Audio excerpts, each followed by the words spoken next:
Okay. Well, good afternoon. My name is Sheila Lamb, and I'm with the Virginia SBDC Network. For those of you that are not familiar with our organization, the Virginia Small Business Development Center is a partnership program between the U.S. Small Business Administration, George Mason University, and local host institutions throughout Virginia. With 27 locations across the Commonwealth, we provide training and technical assistance to small businesses in their local communities. Our one-on-one advising services are available at no charge. Today's boot camp, Grow Your Business with Digital Marketing, is presented by the Virginia SBDC Network. We are recording today's presentation and it will be posted on our website, virginiasbdc.org. Due to the large number of participants, everyone's microphone is muted. But if you have questions during the presentation, you can type those into the Q&A box. We have also enabled the live transcript function, which you can show or hide via your own meeting controls. And now it's my pleasure to introduce our presenter for today's session. Cameron Nelson is the Chief Digital Advisor for Virginia SBDC and Charlottesville SBDC. Cameron has over 18 years of experience in technology and as a senior tech consultant in Silicon Valley, helping Fortune 500 companies improve their digital marketing and e-commerce. At the same time, he also founded several tech companies, including a software-as-a-service website for tree preservation and a blockchain platform for nonprofits. Cameron is accomplished in language, culture, and has an MBA and MA. He believes new technology products have the ability to help shape our world for the better. Please join me in welcoming our presenter today, Cameron Nelson. Thanks for the introduction, and hello everybody. Welcome to How to Grow Your Business with Digital Marketing. I'm really excited to teach on this topic today because I think this is such an important avenue for businesses to grow and expand and increase their revenue online as businesses pivot more and more to the digital sales and digital customer acquisition. So that's what we're going to talk about today. I'm going to keep the presentation at a pretty high level, but if you have more specific questions about anything, then feel free to ask them at the end of the presentation. And if I don't get a chance to answer your question in detail, then we can always set up a one-on-one meeting. You can email me, we can discuss your needs and figure out the best way forward. And I'm happy to give you advice about your own specific business and your own needs. So feel free to reach out.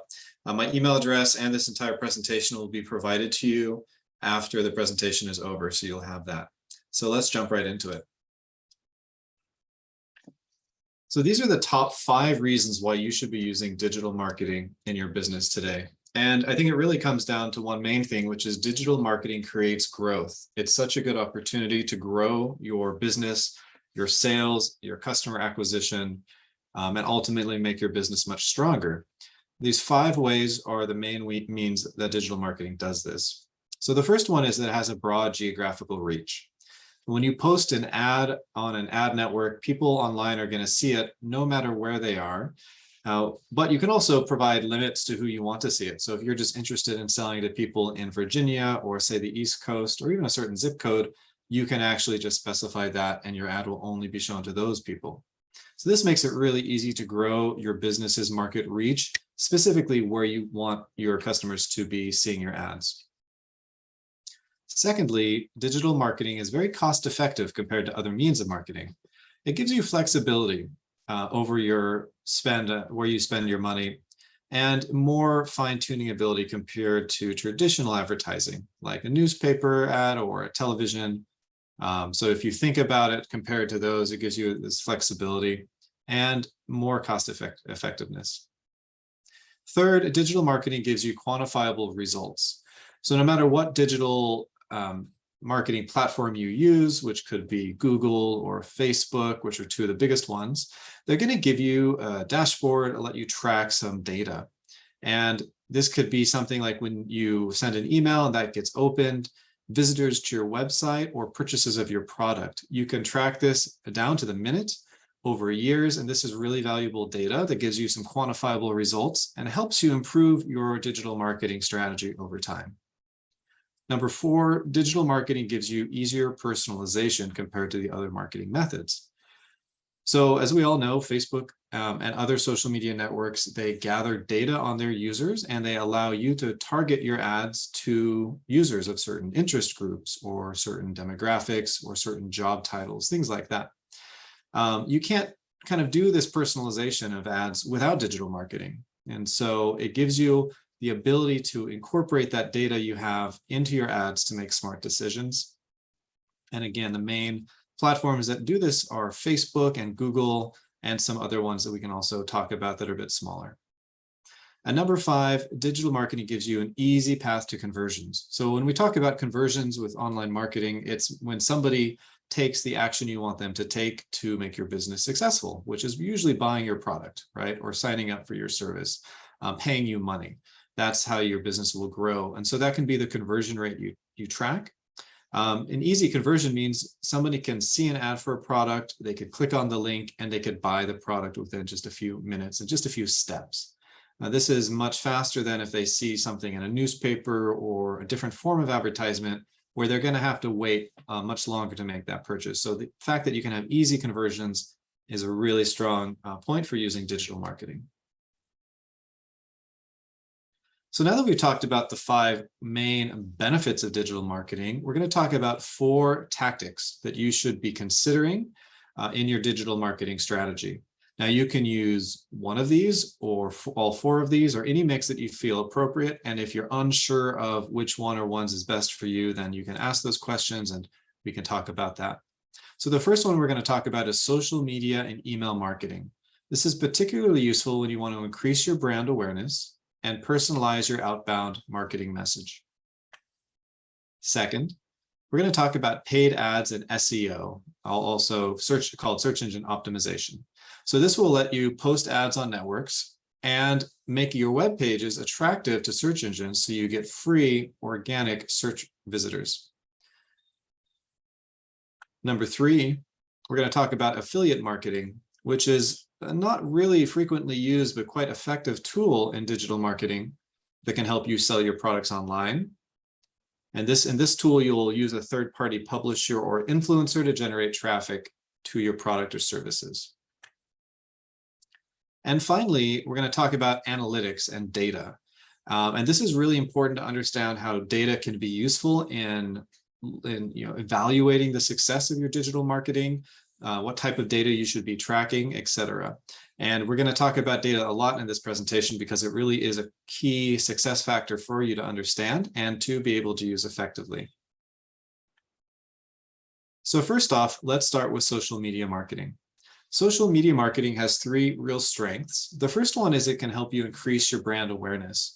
So it's good to generate brand awareness, and you can engage people with discussions online.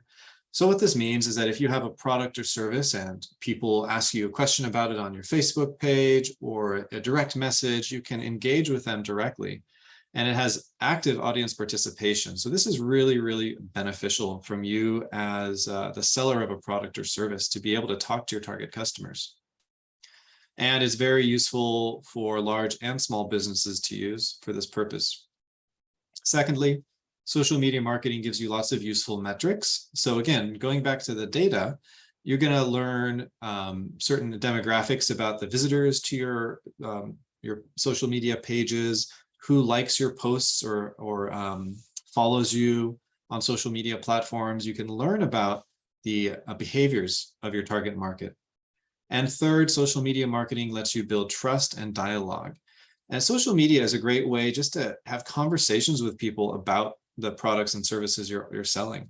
You don't always have to encourage them to buy and to spend money right away, but you provide useful and helpful content, and the sales will generally follow.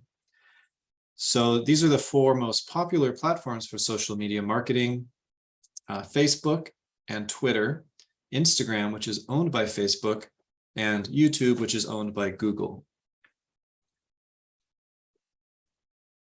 So the next aspect we're going to talk about is email marketing. We're all familiar with receiving email marketing messages, so I'm not going to cover what this is, but I am going to talk about some do's and don'ts, which everybody here might not know. So first, the do's. You do want to individualize the content and body and the subject of an email. So what this means is that if you send out an email to your email list, you don't want to just have it a generic hello or hi. You want to personalize it by putting somebody's first name there. You can do this if you're using an email platform like MailChimp, or any of the other large emailing platforms, you'll have a list of your customers, names, email addresses, so you can auto-populate those fields and have that automatically be customized. So that's a very good thing to do. That will increase the percentage of people who read those emails and ultimately the amount of revenue you make by sending them out. When you have a subscribe option on your website, you want to state really clearly what type of emails you're going to send out, so people don't just get ones that they're not interested in and therefore unsubscribe. You also need to offer a clear unsubscribe option. And if you're using a service like Constant Contact or MailChimp or any of these big ones, they're going to build this in automatically. But if you happen to be using one that doesn't have an automatic unsubscribe link put in emails, you need to make sure that that is an option. Next, you want to integrate a mix of transactional and promotional emails. So this means offering a bit of advice or news updates or something of interesting and relevant content. Those should be in some of your emails, and other emails can be more focused on selling a product or announcing a sale or promotion. You don't just want to send emails about sales and promotions, and generally people get bored of those too quickly and will unsubscribe and it won't benefit you. And lastly, you do want your people on your email list to see your emails as a valuable service, not just a promotional tool. So some things you don't want to do. You don't want to use an overhyped subject line. So don't use all caps, don't use a lot of exclamation points, that kind of thing. You don't want to send it from an email address that's a no reply. And sometimes you'll see this from big companies like Google, Facebook, or some other big companies. They're going to send emails, but you won't be able to reply to that email. And the reason is because they would get bombarded with so many replies, they feel like they don't have time to read them all. But you as a small business owner, you want people to be able to reply to your emails you send out so you can engage them in conversation and hopefully convert them to a customer. So you probably want to send your emails from something like info at your domain name, or support at, or contact at, something like that. You don't want to send an email that offers no value to the people receiving it. And you also don't want to send an email that has too many call to actions. So a call to action is typically in an email, you can have a button or a link, and that is going to take them somewhere. And you probably want to focus on just one call to action in a specific email. So if that is to go to your website and browse new products you launched, that's fine. If it is to read a blog post, or maybe you were mentioned in a news article, you want people to click on that link, figure out what your call to action is in each email and make it clear and simple, and don't have more than one. You don't want to send an email that's too long. Generally a couple of paragraphs of text and a few images is ideal. Definitely don't go over a page of text. You don't want to send an email to a list that's not segmented. And so if you have, let's say, 1,000 people in an email list that have bought your products in the past, you're going to have certain ways to break that up that make sense to your business. So it could be males and females, it could be an age group, it could be a geographic location, but you can then create, several segments out of your total email list, and then send each segment a slightly tweaked or modified version of your email that speaks more directly to them. That will help you get a higher click rate in your emails, and if you're selling your products and services through them, generate more revenue. You don't want to send an email that's not optimized for mobile devices. Over 60% of emails are now read on mobile phones. So if you're sending an email from a platform like MailChimp or one of the other big ones, it will have this done for you. But if you're sending an email either directly from your email address for your business or through some other means, you might want to test it before you send it to your entire mailing list. Test it on yourself or a few other people to make sure it's optimized for mobile devices, that it shows up correctly. And next, you don't want to send emails at the wrong time or send too many. And so the best time to send these emails typically is in the morning, so around 9 to 10 a.m. when people are kind of getting into work, and they often have a few minutes that they want to kind of catch up on some emails. And also in the evenings, somewhere between like 5:30 and 7 p.m. when people are getting off of work.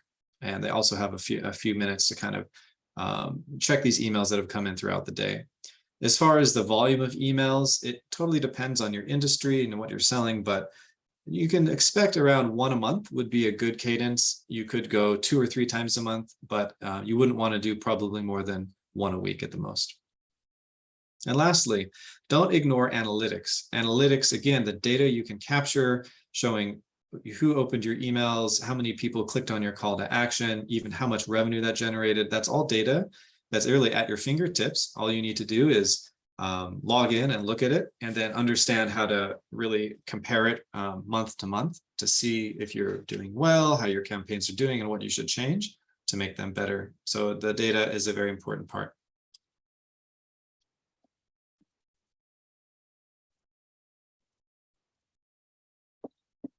Next is the paid ads. So everything we just talked about with email marketing is helping you get the free visitors to your website, right? If you send out emails, you are not really paying for that. Paid ads is a paid way to get more visitors to your website. This is also called pay-per-click or PPC. And what this means is that you create an ad that you post on an ad network, and you pay every time someone clicks on it. So the largest ad networks are Google, which owns YouTube. So you can kind of consider Google and YouTube on the same entity. Microsoft with Bing ads, the search engine Bing. You have Facebook and Instagram, which are owned by Facebook. You have LinkedIn, Twitter, and Pinterest. So these are the largest ad networks.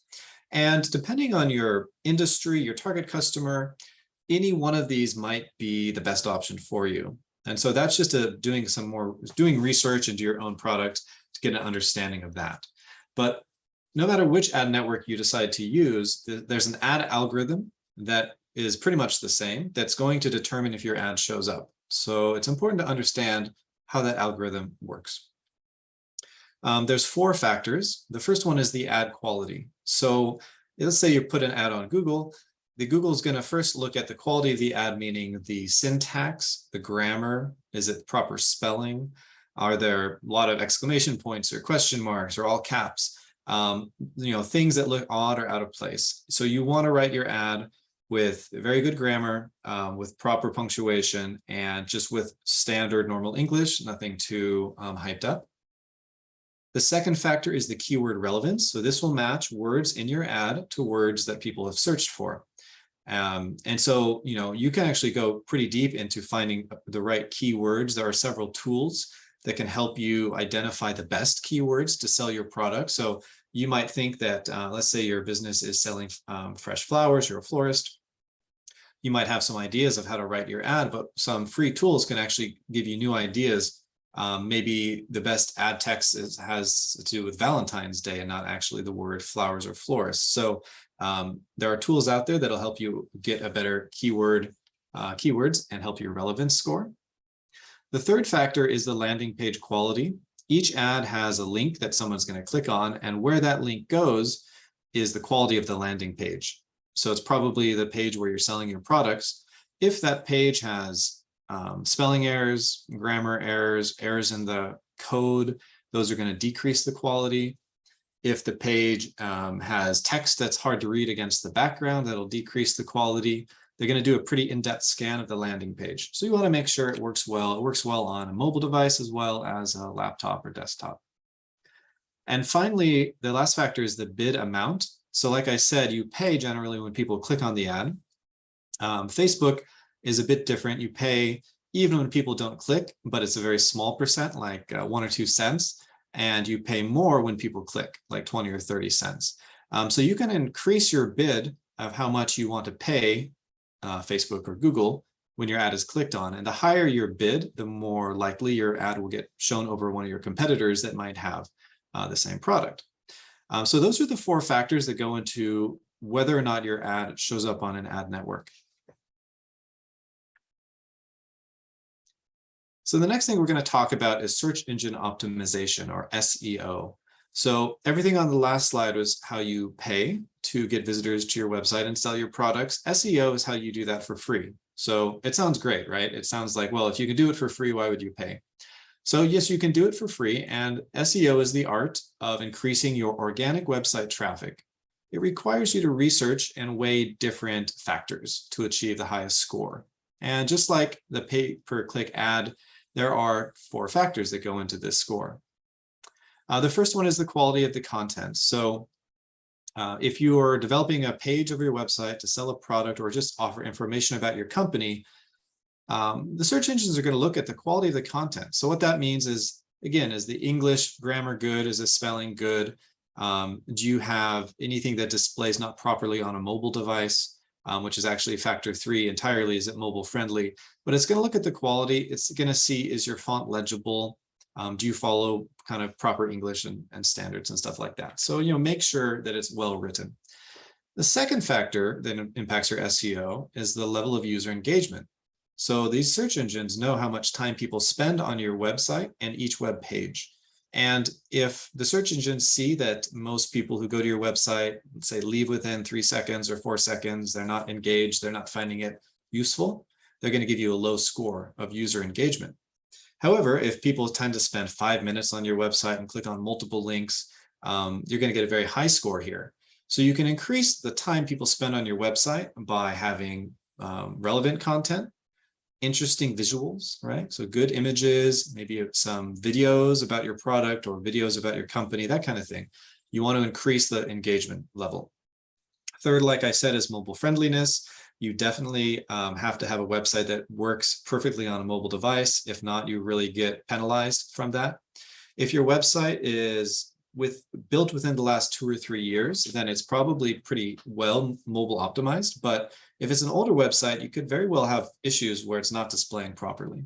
And you would want to identify those and probably then upgrade your website to make it mobile friendly. And fourth is the number and quality of inbound links. So an inbound link is anytime somebody from a different website links to your website and somebody clicks on the link to go to your website. So the search engines see the number and the quality of these links as a good indicator that your website is providing useful content.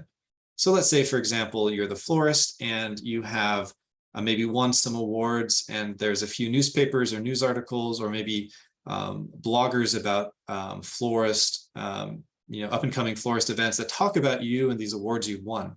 And they all link to your website when they talk about you. Those are inbound links, and they'll drastically help improve your SEO.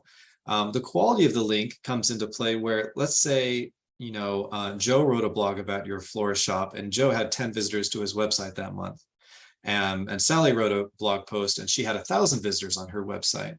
Well, so Sally's quality of the inbound link is much higher than the first one because she had more visitors. So the busier the website is that gives you a link is better for you. But any inbound link is good, and they all help with your SEO.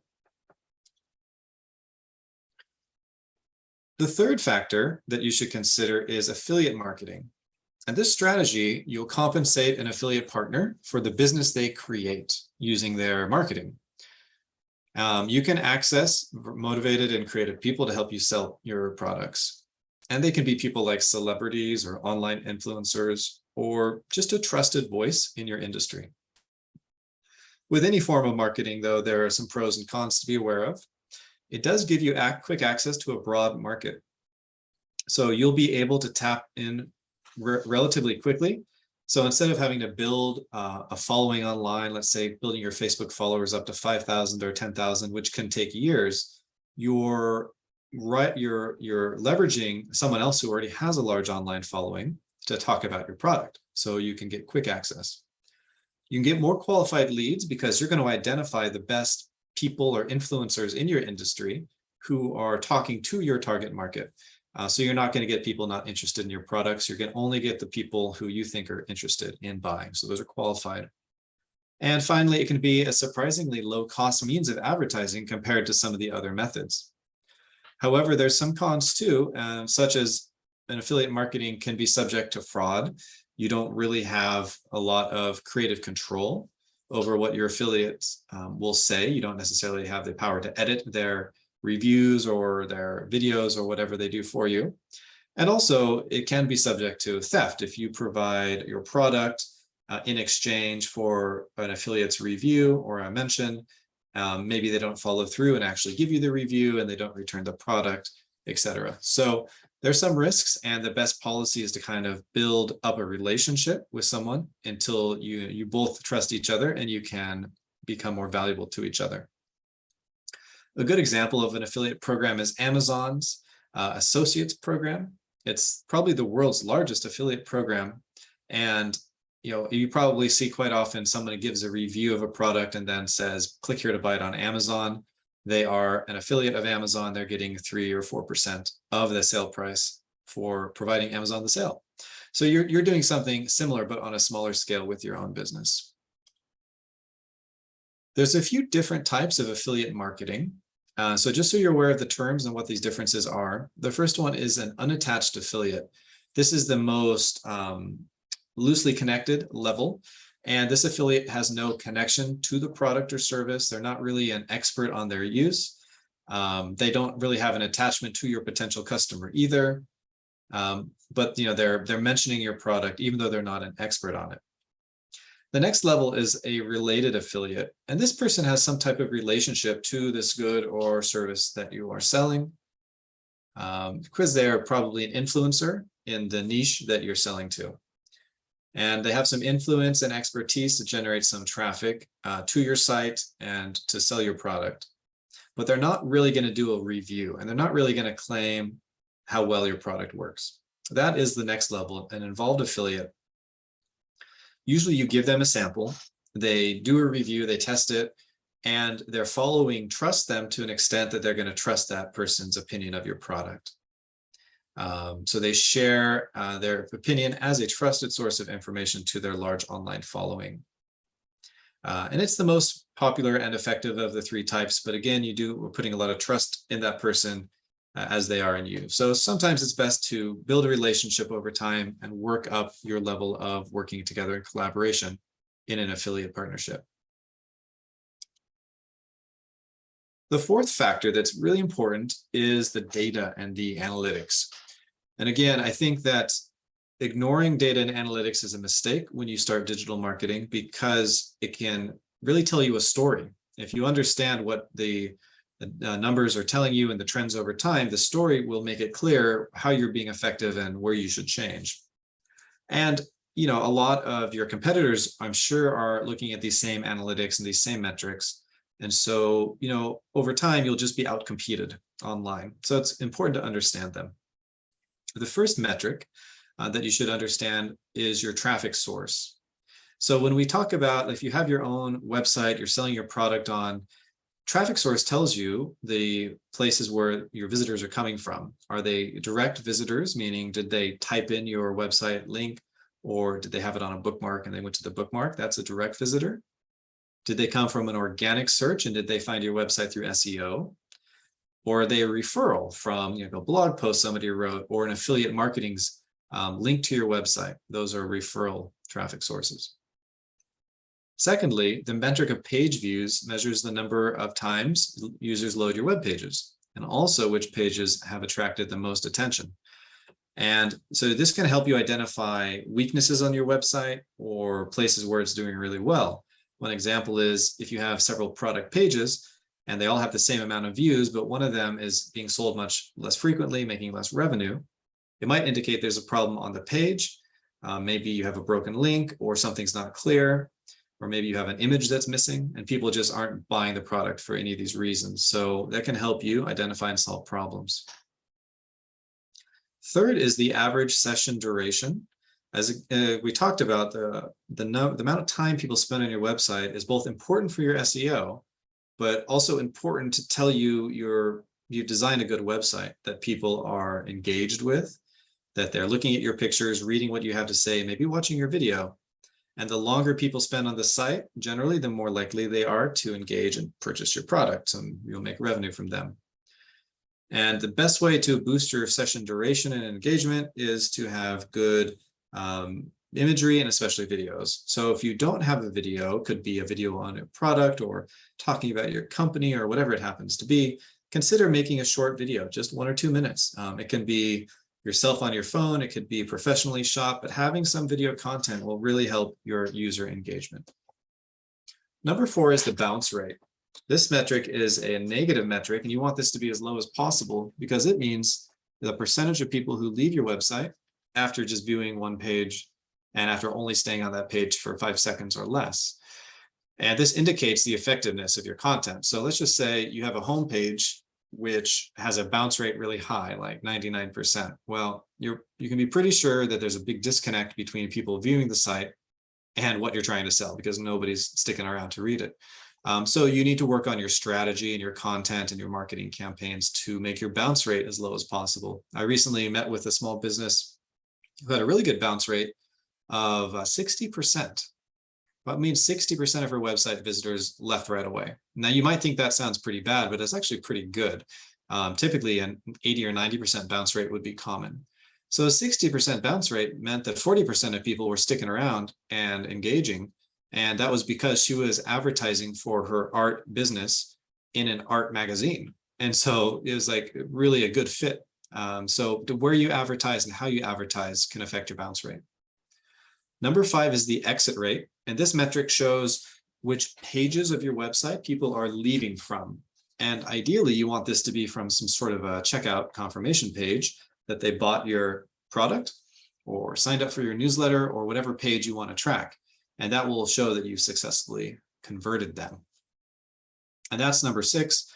The conversion rate is the percentage of visitors who go and act on your conversion goal. So it could be making a purchase, subscribing to your newsletter, watching your video, leaving a comment, whatever that is. And you can track all of these things on your own website, which is the most common. And also these analytics are generally available on something like your Facebook page for your business as well. And so understanding these factors are kind of the foundation of your analytics. And there's more advanced techniques you can go into, of course, but once you kind of mastered these for a few months, then it could be time to talk about what those other advanced techniques are and how you can make use of them. So to wrap it all up, I think that digital marketing is a really effective way to increase your business online, because unlike traditional marketing, it offers great insights into your customers' likes and their preferences, their buying habits, what on your website's working or not working with your target market, and also helping you better target your customers with these personalized email campaigns and messages. So I'd like to leave you with 2 tips. Tip 1 is just always to stay active. Now, online marketing is evolving rapidly. Every 6 to 12 months, there's a pretty significant change, which changes the best tactics and strategies to use. So it's important for you to learn about these things. You can attend presentations, talk to other business owners, go to conferences, read news websites, and about digital marketing trends in your industry. And the second tip is, often when I meet with a business owner, they'll be a little bit lost about where to start. It seems like there's a lot of options out there. It seems like they're all kind of steep learning curve things, but a lot of them aren't. And I recommend that you would just start somewhere, go with your gut instinct, and grow your strategy from there. You know, many forms of digital marketing are free, and it just takes your time to use them and understand them. And sometimes you'll be surprised by how effective your initial efforts are. And it's always good then to learn from your data, and you can, share data with me and we can discuss it together, and we can help modify your strategy and figure out new and creative ways to market to your customers online. And with that, I thank you for your participation. We will have about 20 minutes or so for questions, and I hope that you all want to ask some questions. If you can't stick around, then thank you for attending. I hope this was useful. And if you do have some questions, please stick around and we can go through them. Thank you.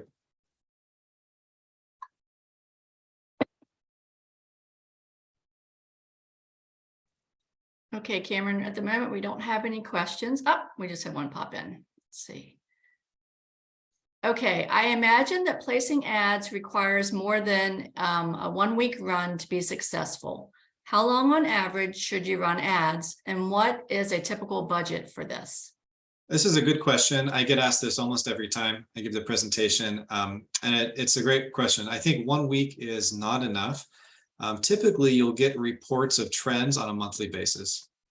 So let's say you run an ad for 3 months, you're going to see trends as they're shifting. Are they going up or are they going down? So I think 3 months, if you're serious about, online advertising, you should give yourself a 3-month runway.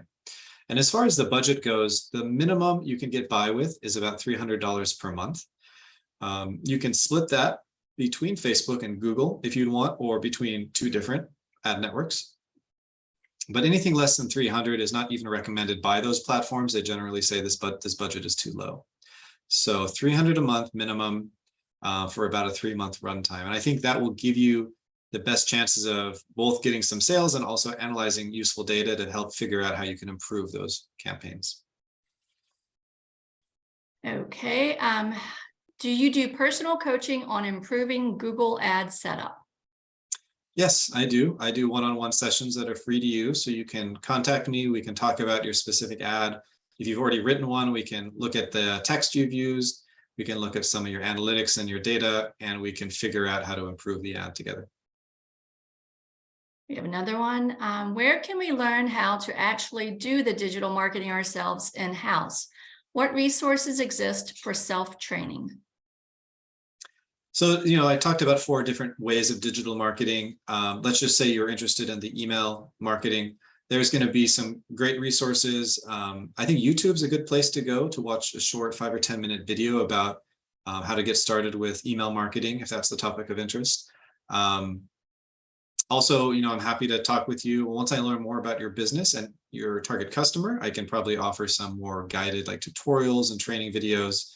And I can get you started with the basics myself and then provide other resources for you to get more in depth with it. Okay, thank you, Cameron. This is from Gwendolyn Cassidy. You stated that there was a tool for writing ads for Instagram, Facebook, and the other platforms. Can you please advise on some of the tools you were referring to? Yeah, probably the most important one is called the Google Keyword Analyzer, I believe, and I forget what the link is. They do have they've changed it a bit, but I would just search for Google Ad Keyword Analyzer. What it'll do is you'll put in some information about your business and your target market and your products. It'll then show you like the volume of different word searches over time, and so you can pull in words into your ad that are searched for more frequently, because that'll give you the biggest audience for your ad that's still relevant. So Google has a keyword analyzer tool. There's a few others out there as well. But I think starting with Google is probably the best place, and that's probably all you need to do. But if you happen to find another keyword analyzer tool, you can also use that as well and kind of compare the 2 results.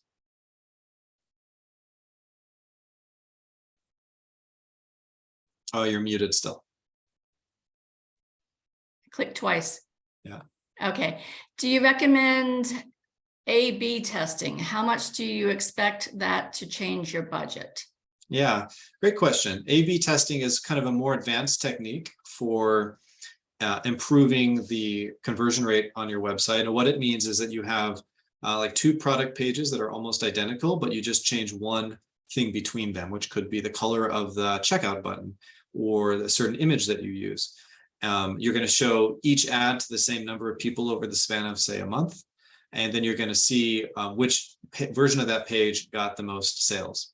So A/B testing can be done effectively to measure any scenario you want to test out. So if you're unsure of a certain image or unsure of a color scheme or any other number of things, you change one variable and then you give it some time and then you see which page performed the best. So it's definitely a valuable thing. I guess understanding your needs specifically around your product you're selling, what variable you want to test would be helpful. And I'm happy to go into that more with you in a one-on-one meeting because it'll probably take some more time. Great. Let's see. Are there instructions on how to find out exactly where our digital ads will be seen? Well, like I mentioned, there's a few major ad networks, Google and YouTube, Facebook and Instagram. You have Twitter, you have LinkedIn, you even have like TikTok. So if you go to one of those pages and you create an account and you create an ad there, it will only be shown there, right? Your Google ad won't be shown on Facebook and vice versa. Within that though, Facebook allows you to say, please show my ad on Instagram or don't show my ad on Instagram. Google also lets you say, show my ad on YouTube or don't show my ad on YouTube. So there is some options once you get into those platforms. So you can just, toggle those on and off depending on where you want your ad shown within their platforms. And let's see, does becoming an ambassador for someone else's business generally offer more bang than a general affiliate marketer as with Amazon? I guess I'm not sure what you mean by becoming an ambassador to someone else's business. Does that mean that you're considering being an affiliate for them, or they're going to be an affiliate for your business. You could let us know. What's your thoughts on using Constant Contact for email marketing? Yeah, so that's great. Talking about the email marketing section, I mentioned MailChimp and Constant Contact. MailChimp, I think, is the best. I really do like it. I've helped a lot of businesses use it. It's free up until 2,000 emails in your email list, which for some businesses, that's more than they're going to need. So go ahead and create it. You can create an account there. It's very powerful. It gives you a lot of data options to see your analytics, email templates. It's pretty full featured, and especially considering it's free up to a point. Constant Contact is a competitor. The Constant Contact was meant more for nonprofits than businesses when it got started, though now it has a lot of the same features as MailChimp, but MailChimp is more focused on helping businesses make money, whereas Constant Contact is more focused on helping nonprofits stay in touch with their donors, if that makes sense. So I would prefer MailChimp. And going back to the question of does becoming an ambassador for someone else's business generally offer more bang than a general affiliate marketer? It's yes, direct affiliate for their business. Mm-hmm. Does that make sense? Yeah, so you want to be an affiliate for their business. Yeah, I guess I'm not sure. Thanks for answering that, but I guess I'm not sure what the deeper question is there. It might be useful just to hop on a call. So if you wanted to send me an email, and we could probably dive into that more. I don't generally get questions about someone who wants to be an affiliate for a different business, because most people here have their own business, and they're trying to find an affiliate. So probably talking about that directly is the best. How do you decide between Facebook, Instagram, Twitter, if you can only afford one? So it depends on what you're selling and who you're selling it to. And nobody knows who your market is better than you do as the business owner. If you're not sure of where your market is, of the best place to find them, then it's time to do some research. I think that one place to do it would be to find a list of your top 5 competitors and see if they have any ads on Facebook or Twitter. See what your competitors are doing to advertise. You don't have to copy them, but if you don't know where your market is, then you can rely on the research other people have done, like your competitors. And that might give you some ideas of where to market. So, I mean, that's the best advice I can give, really, without knowing the specifics of what you're trying to sell and who your market is. When should you seek professional support for designing and writing content, given the risk for low analytics outcomes? Well, I think for finding some professional help to write an ad, it can just vary depending on your skill level and your time. I think a lot of business owners are fine writing their own ads for years, as long as they've got 5 or 10 hours a month to put towards thinking of an ad, writing it. It doesn't take a lot of time. You can definitely hire someone who's like a paid ad specialist, and they can write your ads and they can look at your analytics. You'll end up paying them probably several $1,000s a month. And in some cases that could be better because maybe you don't have the time or expertise to want to do that yourself. So it all depends on where you're at, and if you're the business owner, where your skills are, and would you rather hire someone to do that, or would you rather get directly involved? I do think as a business owner, you know more about obviously your business and target market than anybody else, especially if you hire a freelancer who's going to come in and help you. You're going to have to spend a lot of time with them, probably educating them about your target market. Otherwise, they're going to make mistakes that you wouldn't have made. So that is a risk of hiring an outsider. I would always lean towards do it yourself, because building these skills and understanding how the digital marketing platforms work is a very valuable, thing to know as a business owner nowadays, and is only getting more important every year. So if you delay learning that yourself, you're kind of, I guess, setting yourself up for being dependent on somebody else when you don't really need to be.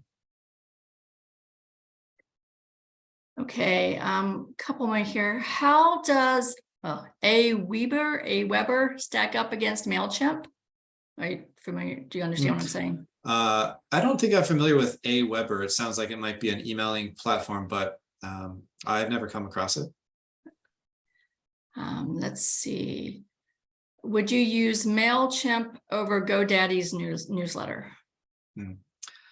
GoDaddy is mainly a company that helps you buy domain names and host your website.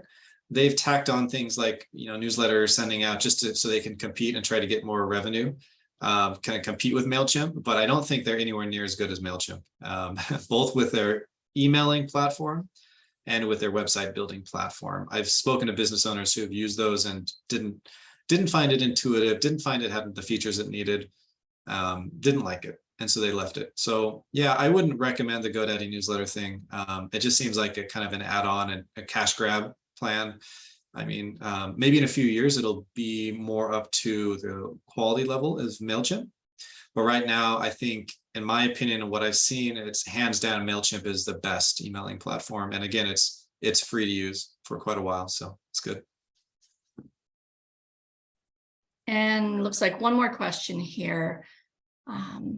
Please explain deeper on how to protect our proprietary information or intellectual property when using an affiliate to advertise.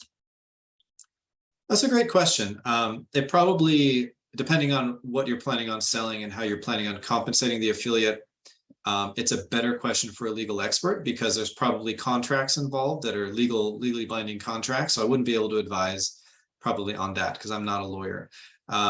But, just on the surface, you're going to have a contract and you're going to have an understanding.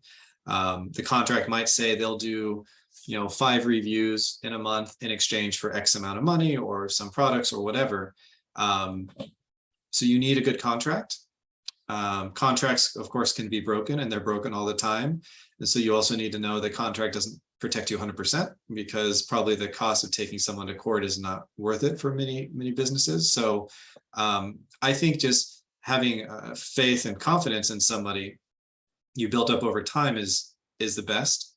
So starting slow is my advice. Do one review for one product or a small amount of money, as opposed to jumping in with someone who you don't know, unless you do happen to know them and trust them, and then you can accelerate that relationship more. But yeah, that's my advice. There are certainly lawyers out there who work with like affiliate situations, and so often they'll even give you a free 30-minute consultation and probably give you a lot more specific advice if you'd like to meet with somebody like that. We have someone thanking us for the presentation. It's very informative. The reason I'm mentioning this is that they're wondering if there's going to be slides and a recording, and I'd like to reassure everyone that yes, within the next few days, you'll get an email that will have both the slides and the recording for your viewing. And then we have one more question. Well, it's actually a multiple question. Is there a simple way to transfer the database from GoDaddy to MailChimp? Does MailChimp provide video and newsletters? And do you want to use videos in all advertising, Facebook, Instagram, Twitter? Okay. To the first question, I don't know. I have never been asked to transfer from the GoDaddy system to MailChimp. A Google search would probably reveal if there is a good system for that. If not, then I would contact GoDaddy, support or MailChimp support and ask them, because probably that's something that comes up every now and then, but I just don't know the answer.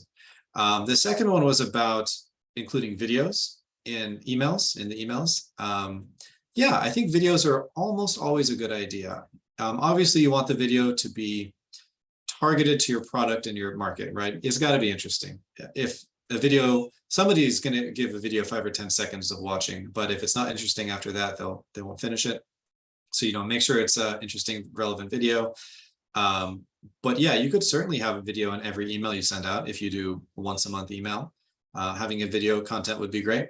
And people would kind of start to expect receiving a video of interesting content. And in fact, most people, based on surveys, would prefer getting valuable information through a short video than reading a page of text. So yes, I think a video can be very valuable. It's obviously more time intensive and expensive to make, however, so you have to balance that out.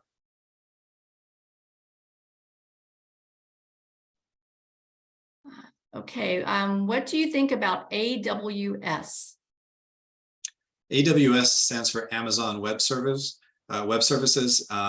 They're just a cloud-based platform for hosting websites and apps. They don't really directly come into digital marketing, in my experience. So yeah, I'm not sure how to answer that question.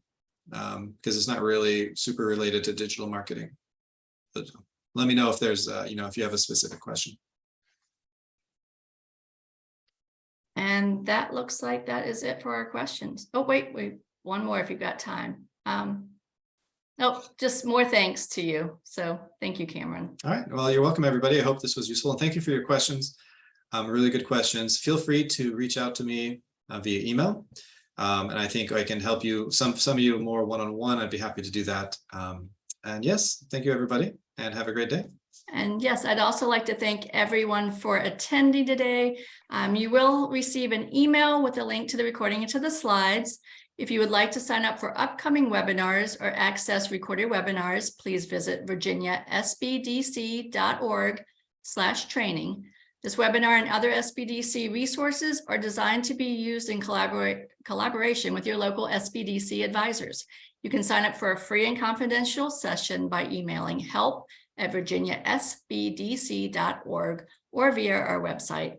Thank you all for attending, and we hope to see you at our next session. Thanks, everybody. Have a good day. Bye-bye.